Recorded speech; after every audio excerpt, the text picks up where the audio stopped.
Joekzig, de podcast, wordt mij mogelijk gemaakt door venloverkoeld.nl, hertverwarmend met keultechniek, Xi Eyewear en Barbecue Valley, de wereld van barbecue.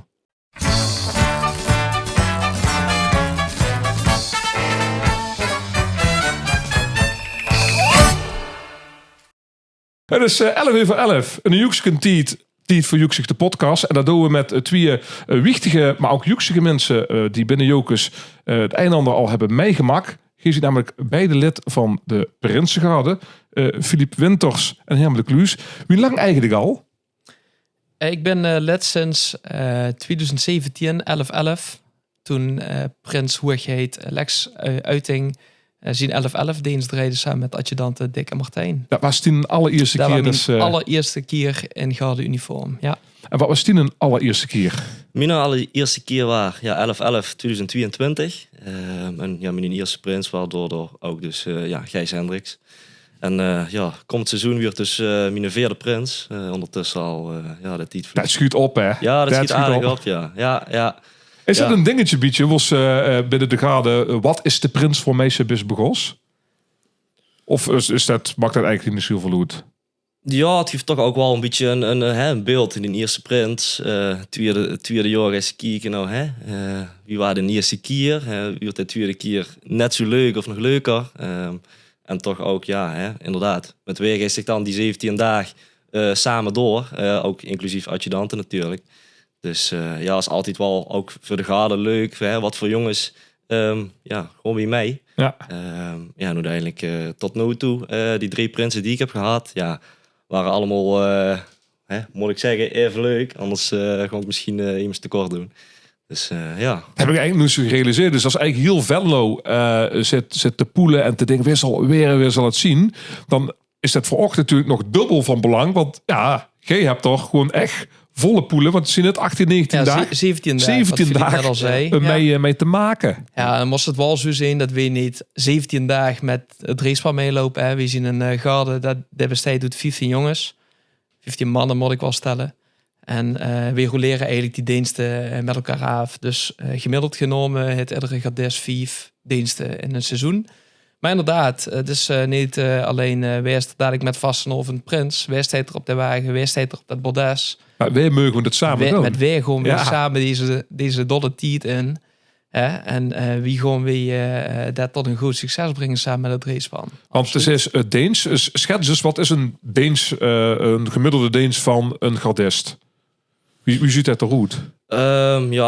Voor het seizoen begint maken we altijd een verdeling. Dan kijken we die 17 dagen. We hebben natuurlijk jongens met verschillende beroepen. Dus we kijken ook nog studerende jongens zelfs. Dus we kijken eigenlijk met z'n allen van wie ken en wanneer kinderen. We gaan eigenlijk denk ik wel overal en nergens mee. We gaan mee naar de scholen, we gaan mee naar de stopzitting.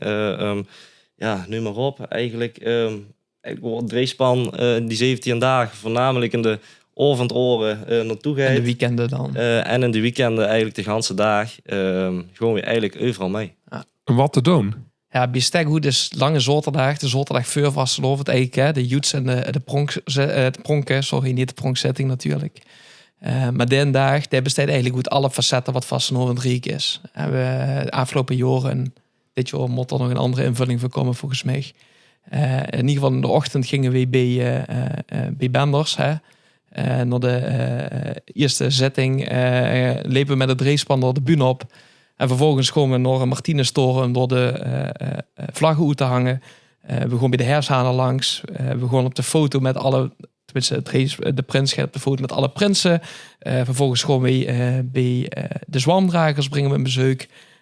We komen bij het Rode Kruisbal. We gaan nog het pronken. We gaan joetsen. Soms hebben we ook nog een aantal wiekverenigingen die we afgaan. Ja, en op de wies is dat eigenlijk alles wat vastnovend wel heet. Het moeie, alle het grote, facetten. maar ook het kwetsbare en het kleine. Dat heet alles ten dag. En we zeggen wel eens, het is dichter bij prinsweren dan bij de garde zitten. Dat geeft het niet. Of adjudant, ik moet al zeggen, dichter bij in het racepan zitten dan bij de garde. Dat geeft het eigenlijk niet. Dat is eigenlijk een soort de schaduw van het racepan. Nee, want de loopt eigenlijk altijd voorop. Nee, we lopen niet altijd voorop. Nee? Juist niet. Het racepan komt binnen samen met het ceremoniemeester, met het racepan en de dansmariekes. En eigenlijk lopen we wel inderdaad in de schaduw. Ja. Een bewuste schaduwplek. Zodat we ook de ruimte kunnen nemen om juist de begeleiding te doen van het racepan. Zonder dat we door in de shine, in de schienwerpers staan. En schets dan eens, wie ziet dat dan uit dan? Begeleiding van het racepan. Wat moet ik dan aan denken? Ik denk als het echt moet samenvatten, we proberen het racepan zoveel als mogelijk te ontzorgen. Ik denk dat het streven is nog te zorgen dat ze eigenlijk zich alleen druk heeft te maken over genoeg Hughes en Jen maken. En alles wat we weg kunnen nemen, dat proberen we. Dus het gaat al van A naar B, van hele drukke plekken. Maar dat gaat ook om inderdaad het hele kleine dingetjes. Een sjaal omhangen als ze naar buiten gaan. Het sjaal afnemen als ze naar binnen gaan. Altijd wat te drinken hebben. Deuren openhouden als we naar binnen of naar buiten lopen. Deuren openhouden. Ja, eigenlijk echt wie een prins behandeld wordt of zou motiveren met zijn adjudanten. Ja, daar streven we nog. Ja. Maar dat hebben ze dus echt wat te doen. Het is niet, de loopt niet voor de sier mee, zeg maar. Nee, zeker niet. Nee. Ook wel een beetje, hè? Het is natuurlijk ook zit er mooi uit. het theater van Klatergold en Parelwien. Daar maken we gelukkig deel van uit. Dus we hebben ook wel zeker een stukje decorfunctie, absoluut. Maar op het moment dat we met dat racepan op paard zien... en voornamelijk als we dan richting de Vastenhoversdag zelf komen... en dan heb ik het even over een soortlaag of een boete hoe in de boete zit ik of de zondagjuus... dat we alleen met dat racepan op paard zien. Dus dan is de rood of de in en hoed en de dansbrief er niet bij. Ja, dat zien de momenten waar we echt aan moeten staan. En dan is het ook, dan staan we bijvoorbeeld bij Parade Noord... en dan is de ganse parade afgeleid vol... Dan zitten we ik wil geer door bij de Picardie gestaan. En dan zeggen we dat er baangemak wordt, zodat dat racepan in al uw rustig over de parade kan trekken. En op zo'n manier zo snel mogelijk door waar ze willen zien, waar ze willen staan, dat we doorkomen met u. Maar het racepan is dan de baas. Dus niet dat er nog een zeg maar chefgarde van Den Daag zit van nee, dat gaan we echt niet doen. We hebben natuurlijk wel onze planning, die we ook in de gaten moeten houden, ook met de Vastelovensdag. Soms moeten we zeggen, sorry heren, het is hier ontzettend gezellig. Ze moesten ook wel eens heel streng zien. Ja, dat hield er ook wel bij. Dat zeggen we ook van tevoren, van we moeten toch echt ook begeleiden. Zorgen dat je op tijd komt. En dat huurt er dus ook bij. Als het ontzettend gezellig is, maar we kijken met een schuin oog naar de planning en we moeten toch echt gewoon. Dan moeten we toch die boodschap overbrengen van jongens, sorry, maar we moeten toch echt weggaan. Ja. Aan die jas aan doen, ja. Ja, je hebt erbij. Absoluut. Wie ben je eigenlijk bijgekomen? Wie was de gardist? In mijn geval, dat weet ik nog goed. Dat waren Vasteloven in 2022. Een goede vriend van mij, Ruben Meulenkamp, die zo op bij de gade. En die stuurde mij met Vasteloven, zaterdag of zondag, een selfie in zijn gade-uniform. Ja, toen ging er bij mij eigenlijk gelijk een belletje rinkelen van wat is dat? En is dat wat voor mij? En dan heb ik hem eigenlijk meteen dezelfde dag gevraagd van wat is dat nou, de Prinsengarde? Hij heeft me dat uitgelachen. Natuurlijk gisteren naar bed met Vasteloven, sta eens op. Het bleef toch een beetje in mijn kop hangen. Ben ik toch weer gaan doorvragen. En eigenlijk het Ruben gezegd van als ze echt de GHB wil, stuur onze commandant Peter Vonke een appje naar de Vasteloven. En ook gedaan. En toen ook in gesprek gekomen met Peter en Gijs Ingels, onze vicevoorzitter. En een tijdje daarna kreeg ik een belletje van jongen, de best welkom. We gaan aan de slag. En wie zit dat dan nu aan de slag? Het is nog een training of? Toen ben ik volgens mij voor het eerst meegegaan met de voorjaarsactiviteit. Ja. Toen mocht ik al redelijk snel. Ik zei ik ben hier nog goed te glimlach. Ja, ik kan dat denk ik beter zelf vertellen. Dat doen we ook als schade. De activiteiten, de voorjaarsactiviteit, nieuwjaarsactiviteit en nog van alles. En dat doen we met name om de groep ook door het jaar heen te zien. Hè. We zien die 2 weken echt, we wonen ons op de lab bij elkaar. Dat we zoveel met elkaar bezig zijn en vinden het ook wichtig om elkaar door het jaar heen te blijven spreken. Dus de vraag biedt jij een pilsje met elkaar te drinken. Ja, absoluut. Dus toch komen leuke activiteiten uit naar voren. We doen dat eigenlijk binnen ons als clubje zien er 2 of 3 gardisten die weer in het petit comité gezat. Die is als evaluatievergadering voor Jordan Oor. En die kregen dan ook de kans om wat leuks te organiseren voor de groep. En die doen dan 3 activiteiten en een gardeoven organiseren. Dus als een commissie in november. En dat is wat we boeten het seizoen ook nog met elkaar doen. Ja. Wie is daarbij gekomen? Ja, dat is een leuke vraag. In dit tijd was ik in een studentenhuis. En er was een jong, die is toen als aspirant bij de garde. En die heeft mij daarbij gevraagd. En vervolgens ben ik via hem, heb ik met Maarten een appje gestuurd. En zodoende ben ik bij de garde gekomen eigenlijk. Ja. Toen was Maarten nog commandant. Maarten Bastiaans, de mede-presentator van deze geweldige podcast. Ja. Die trouwens dit seizoen heerlijke stilheid. Dat mogen we wel even zeggen, toch? We zitten toch lekker, toch? Gesponsord hebben we die gekregen van Leeuwlux. Dankjewel. Ja. Dat zit lekker. Dat is goed. Wat was dan de trigger of verdicht? Dus je dacht van, ja, dit is echt wel iets voor mij. Dat vind ik leuk. Ja, als blaagziende leef ik al in het Alwijshoes rond. Toen nog op de Zolder ben je... toen de TD Venlo, dat is een techniekclub van techneuten. En op vrijdagavond had je ook toekomst ook vergaderingen. En zo ging ik ook wat doorgebeurde rond de vastenhovensperiode. En toen eigenlijk had ik dat ik zoiets had, dat liep me gewoon interessant. Maar dat heb ik toen niet doorgepakt. Ook omdat ik niet wist waar ik moest beginnen. En nou goed, dit kwam. En zo met hem in gesprek gekomen. En toen heb ik gezegd, dit ga ik doen. En geen speed gehad? Absoluut niet. Geen moment. Maar ik heb ook wel eens tussen, dat zit ook wel soms uitleggen, omdat mensen natuurlijk van boete, die de boete tegenaan kijken, van we stonden ook de lol aan, lopen ze weer achter de prens aan, overal naartoe. Ja, ik denk, ik snap de vraag wel. Maar toch, ik denk dat dat wel voor mij, in ieder geval, echt wel een van de beste keuzes is die ik gemaakt heb. Ik zeg in 2022, ik miste toch misschien een stukje extra vastelovend. En ik, zoals Herm zegt, ik denk dat er geen betere plek is om van binnenhoed toch wel op meerdere plekken te komen. Ook binnen Jokers. Voor dat ik als gardist begon, zo ik niet bij Jokers. En er leert toch ontzettend veel mensen. Weer nieuwe mensen kennen. Niet alleen binnen de garde, maar ook binnen Jokers. En dan komen ze dus op plekken waar de gemiddelde vastelovens via niet komt.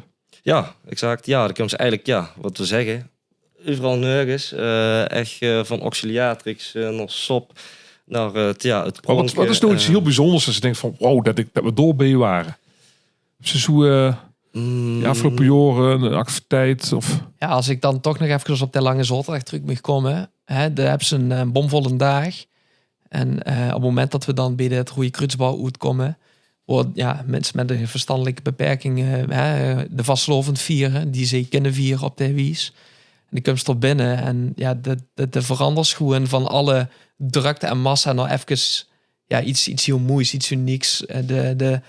De protocollen weer heel even wat vieren. De geeft ze immers, die kreeg de scepter en de mug voorop.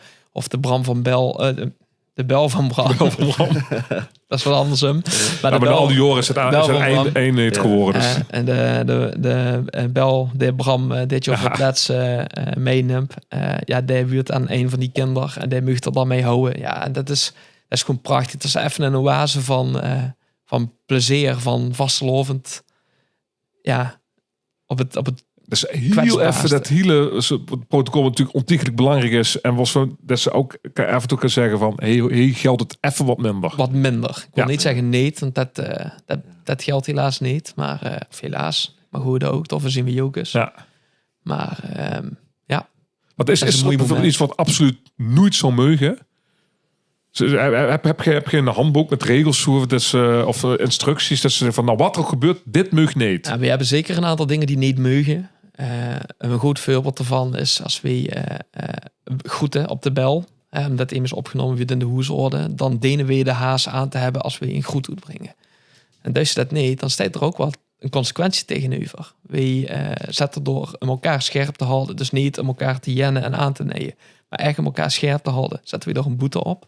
En dat boete is gewoon de waarde van 1 klep. Ik noemde net al het evaluatievergadering. En meestal, eigenlijk altijd, koppelen we er een weekend aan. En door is dan de boetepot wordt door genuttigd. Oké. Dus het komt uiteindelijk wel gewoon terecht, die boetepot. Absoluut. Ja, Absoluut. Ja. Wie goed is de gemiddelde boetepot zo'n seizoen? Ja, dat verschilt heel erg. Ik heb een redelijk goed seizoen gehad, dus ik heb er maar één. Maar ja, toch ook in mijn eerste jaar, was dat toch echt wel een stuk meer, rond de 10. Maar ja, ik denk, dus inderdaad wat Herm zit, is niet om elkaar aan te nemen. Het is toch echt om elkaar scherp te houden. Echt, het streven nog, het professioneel zien, echt het op detailniveau elkaar aanspreken. Dat huurt echt bij het toneelspel. Ja. En dat moest ze begrijpen. En ja, uiteindelijk als het dan op dinsdag of 12 voor, als het dan afgelopen is, dan vervallen ook die regels. Ook voor ons. En dan best ze weer gewoon Ja. zichzelf. Ja. Hebben ze nog, ik vind het wel moeilijk veel. Hebben ze nog zo'n voorbeeld? Wat dan is dat? Was ze altijd op ons letten? Dus Ja, het leuke is dat de oud-gardisten of de jongens die al gedeend hebben, die weten ook heel goed wat het protocol is. Dus wat dan leuk is zeker met een aspirant als ze onderweg is. Ja. Zo'n aspirant heeft het dan ineens het is tijd een glaas bier te drinken. Op het moment dat we een glaas bier drinken, dan heb je de hazen ook goed, zodat die hazen netjes wit blijven. Die steken we eigenlijk onder de rechter epiet. Ja, en dan wordt vanuit achter zo'n haas gestrietst en dan staat een aspirant. Waar is mijn haas? Ja, goed. Dat zijn dingen, dat huurt er ook een beetje bij. Het is niet dat we een heftige ontgroening of iets doen. Maar wel een beetje net, ze meug best, toch? Dus een beetje, natuurlijk maken dat we het wel echt serieus menen. Ja. Heb je beroepsgeheim? Wat bedoel je dan mee? Nou, ik heb me voorstellen, dat is heel veel mij, Max, maar dat is ook over dingen moet zwiegen. Of moet ze alles vertellen? Of gebeuren er eigenlijk geen gekke dingen? Nou, als er dingen gebeuren die ik niet wil, of dat het dreespan niet wil dat er verteld wordt, dan doen we dat ook niet. Nee, absoluut niet. Nee. Dat is natuurlijk wel een basis van vertrouwen, want dat is natuurlijk best close natuurlijk in die dingen. Ook service nog een dienst, dat ik noorproten gebeurt dan in de residentie of nog ergens bij iemand toes of in een kroeg. Ja, en als toch niet dat tenminste, voor zover ik me ken heugen, heb ik toch niks. We drinken rustig nog een pilsje in de buurt, wat nog gekletst. En wat door dan besproken wordt. Dat is niet dat we morgen op bij de omroep stonden. Wat gisteren over het hebben. Och, dit was zat. Dan ga je denk ik echt meer om de gezelligheid en echt het noorproten dan dat er gekke dingen gebeuren. Want je werd het eigenlijk pas op het moment dat de oet komt, toch? Ja, gelijk met toch. Dat is de ene binnen Oosten dat hier er werd. Hij wist ook bij het intern first. Dat is onze commandant. Die is 's middags aanwezig en bij Valen was. En was spannend eigenlijk. De rest werd het niet. Ja. Dus dit is ook echt leuk. Nou, deze week. Ja, ik ben heb je wel een spitsen als zaterdag over. Zeker. Ja. Want wie geeft je dan? De bos toch dat podium op en dan de bus eigenlijk gewoon live. Dus steeds met die neus echt bovenop. Dat klopt. Ja. Ja, we stonden sinds, tenminste vorig jaar hebben we een andere ceremonie, uitroepceremonie meegemaakt. We huren vrijdag, die is de, wie heet het nou, de generale repetitie, ook wie het dit jaar weer gaat zien. Dat is het. Door doen we het dan mee. En dan zien er figuranten die als dreespan doorgaan. Ja, ik verwacht het niet. Maar misschien zien ze het wel. Hè? Dat weet ze niet. Ja, zodra eigenlijk het dreespan uitkomt, dan zien we in dienst. Dan gewoon weer aan. En dan is het eigenlijk het protocol gelijk van start. En iedereen weet wat er moet doen. En dat is meteen gelijk scherp. En inderdaad... dan wordt de dreespan geïnstalleerd. En dan gewoon we die 17 dagen. En vanaf dat moment... Ja, wij hebben ondertussen wat jaren gedraaid. We weten ongeveer wat er gaat gebeuren. Maar zo'n dreespan is natuurlijk nog een ongeleid projectiel... dat vast en over het gaat beleven. Die moesten echt ook af en toe inderdaad helpen. Van we gaan dadelijk doorheen. Dan kan het heel druk zien. Let hier op. Als je iets niet wilt of je wel wilt, geef dat aan. Ja, inderdaad, wat hem zit. Na al die jaren weten we ondertussen wel echt het programma hoze te kop. Maar voor zo'n dreespan is dat allemaal nog niet. Of in ieder geval heel veel niet. Dan moest het toch ook inderdaad wel, toch wel in helpen. Wat leuk. Dus ook een soort vaders dan van van de race. Ja, een beetje begeleiden. Een beetje, Ja, zeker. Ja. Probeer dat ook wat moeilijk Kort aan te brieven van dieken. we gewoon dadelijk Nos en Hofbal. Ik heb medio jaar al de Hofbaldienst, zoals we dit nu maar op me genomen. Dat ben voor dan ook bij de Joekscommissie actief is. En nou goed, dan heb ik liever dat ik de avond dienst draai en dan ik een andere dag met mijn vriendin ook vast of ik in vieren. Ja. Maar dus ik pak dit eens en dan zeker nog dat oetroepen, dan is het heel veel emotie en dan is het even van oké, luister, dit gaat er dadelijk gebeuren. We gaan doen wat jij wil, maar weet dat als we de zaal in gaan, dat er een hele hoop mensen op elkaar gaan komen. Ja. En dat is gewoon een stukje verwachtingmanagement, zodat ze ook helder hebben wat er gaat gebeuren. Ja. Ja, dat is gewoon ontzettend tof om door een deel van hoe te mogen maken. Want het is eigenlijk, we zien best een grote groep. Dus we moeten intekenen voor diensten. Betekent ook dat er zit natuurlijk een paar diensten of een paar dingen, daar wil iedereen naartoe. Ja, ik Dus- denk zeker de optochtdienst op maandag. Die heb ik in het jaar van Bram Holland mogen doen. Ja, dat is echt fantastisch. Als ze dan inderdaad echt op de Prinsenwagen moest stond, voorop. Met allemaal die vastelovend vierende mensen. Maar als ze dan op een gegeven moment de parade op de reis, dat vergeet ze nooit meer. Dat is echt wel de dienst, denk ik, onder de vandissen. Die wil iedereen een keer gedaan hebben. Hebben jullie dat dan gelood of wie bekost die diensten? Ja goed, Philippe zei het net eigenlijk in het begin van de podcast al. We hebben jongens die zitten in de horeca. We hebben jongens die zitten in andere sectoren. Eigenlijk is de eerste check werk kennen op welke dag. En wieveel diensten zien er dan nog over. En we hebben een systeem waarbij we voorkeursdiensten aan mogen geven. Of diensten dat ze kent. En dachten ze echt niet kent. Ja, en eigenlijk is dan de puzzel aan het bestuur om dat dan op te lossen. Tot een planning te komen. Ja. En goed, daar is zeker een wordt een voorkeur duidelijk voor is. Nu ben ik aan het denken, er zien er nog een paar, maar ik weet die even uit de blutsen niet. Dus dat moet ik Ja, niet ik vind toch. zelf het pronken ook altijd leuk. Ja, vorig jaar heb ik hem zelf gevierd. Maar dit jaar kon ik hem toch ook weer draaien.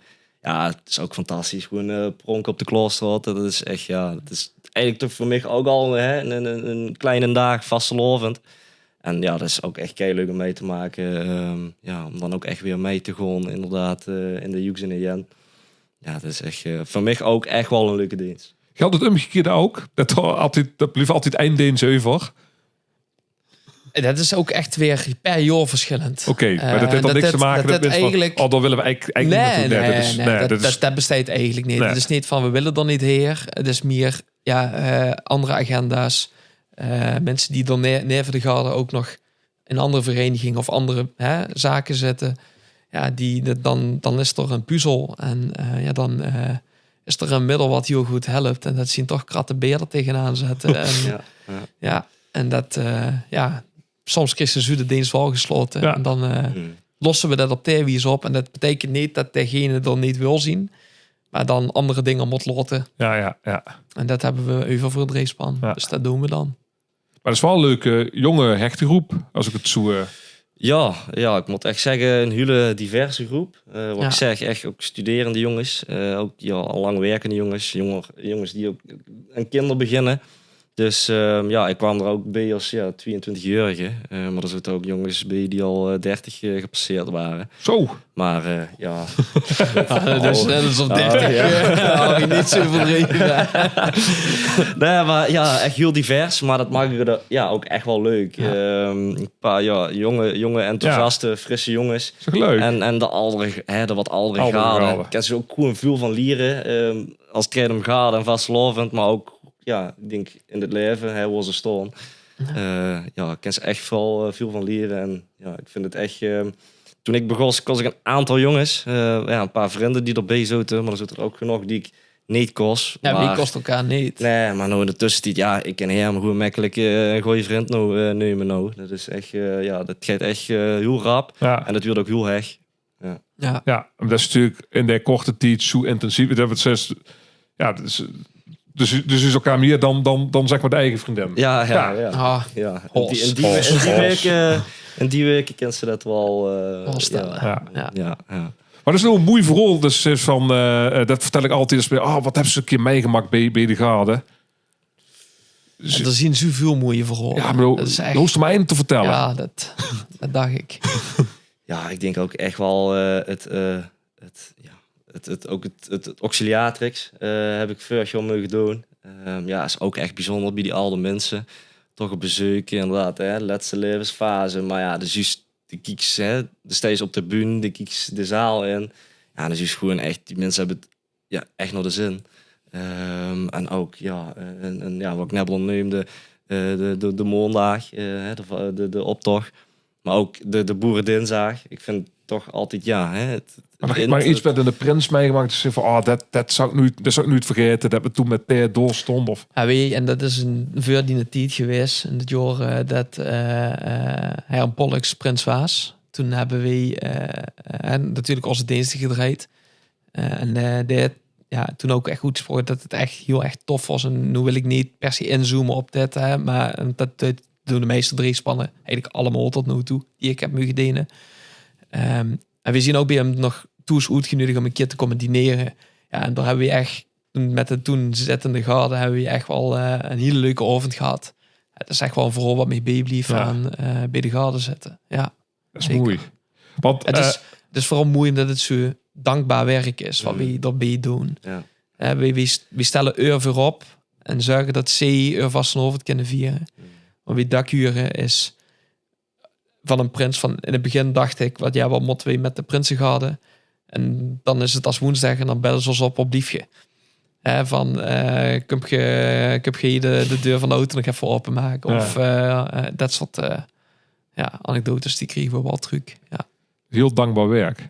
En ik kan me ook voorstellen dat het programma natuurlijk in goed gedaan, misschien wel 80-90% ieder jaar hetzelfde is, maar dat het toch weer anders is, omdat ze dus ook weer met andere mensen op paard is. Dat ook een heel groot verschil maakt. Ja, dat kan ik wel zeggen, ja. Het is inderdaad 80% hetzelfde, maar ook inderdaad toch wel die diversiteit ieder jaar maakt het ook wel weer leuk. Ook weer niet verfrissend voor ons van, we gaan dit jaar weer heen. Het blijft toch ook altijd leuk. En inderdaad, ook het driespan zelf is ieder jaar, nog mijn idee tot nu toe, totaal andere mensen. En dat maakt het gewoon kei gezellig. Ja. De grapjes onderling. Dat is echt geweldig. Veel schillen wazels wordt er verkocht. Absoluut. Ja, dat moet ook. Dat is een blief vastlovend. Ja, dat is denk ik echt wel het zoeken naar een perfecte balans tussen professionaliteit en gezelligheid. Ik denk dat dat wel echt het motto is, denk ik. Ja. En ik kan me ook voorstellen dat ook wel ieder jaar dus weer wel met een blanco blaad moest beginnen en dat ze nimmers heel veel moest trucken van maar hij deed het zo of nee, absoluut niet. Iedere prins is dan prins en op dat moment is hij het joekse middelpunt van de Venlose vastelovend. En zo behandelen we ook het driespan. Tenminste, dat klinkt alsof we dat forceren, maar dat gebeurt hier. Nee, maar zo huurt het ook, hè? Toch? Ja. Het is ook werkelijk het leukste, denk ik. Ja. Heb ze iets van een dingen van dit wil ik nog? Of want we zijn nou aan die 9e prins gewoon langzaam toe. Dat klopt. Heb je voor zichzelf een getal of denk van nee, zolang ik dit super kwant veel leuk vind. En we hebben eigenlijk een ongeschreven regel dat na 11 seizoenen het niet verplicht, maar na 11 seizoenen is het weer tegen ons gevraagd een plaats te maken voor nieuwe jongens die ook dit avontuur mogen en willen gewoon beleven. Dus dat is wel mijn doelstelling om 3 prinsen te mogen dienen. Ja. Volle poelen nog 3 vastlovens tegenaan. Zeker. Waar ga je tegen het meest op verheugen? Komend seizoen? Hele goede vraag. Ik denk eigenlijk al alles. Maar dus niet, gewoon de vastelovend op zich. Maar voor mij, en ik denk ook voor hem, begint de vastelovend zaterdag. En de Deense die erbij komen kijken, daar kijk ik echt serieus naar uit. Om dan weer inderdaad in uniform mee te gaan, met het driespan. Weer in de gardenbus, op die verschillende plekken te komen. En echt die gezelligheid opzoeken. Ja. En dich? Ja, ik kijk echt goed naar de parade maandag op de optocht. Want ik heb dit jaar het lutje getrokken. Dik is het lutje getrokken. Dat ik op de wagen lig. Dus daar kijk ik zeker naar uit. En bovenal alle leuke momenten wat we met het race van mee gaan maken. Ik ben echt heel benieuwd naar wat het gaat zien. En weer, moet ik zeggen. En welke mensen dat nou zien. Want Ja, en met nog Giel Venlo eigenlijk. hè? En dat is dan ook weer het mooie. We maken ook een andere kant van dat racepan mee. We leren ze echt kennen. Tenminste, dat gevoel heb ik wel.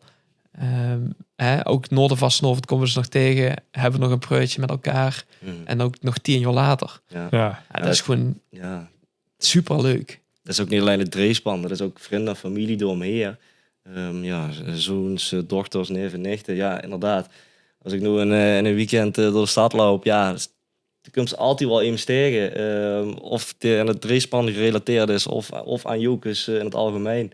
Ja, dat is echt ook wel tof. En een nieuwe wereld voor de geholpen. Ja, Dus dat is eigenlijk echt, iemand in de bank, is er al wacht? Kan ze zich aanmelden ergens? Of, Ja, Geer zelfs. Ja? Ja, absoluut. Dus.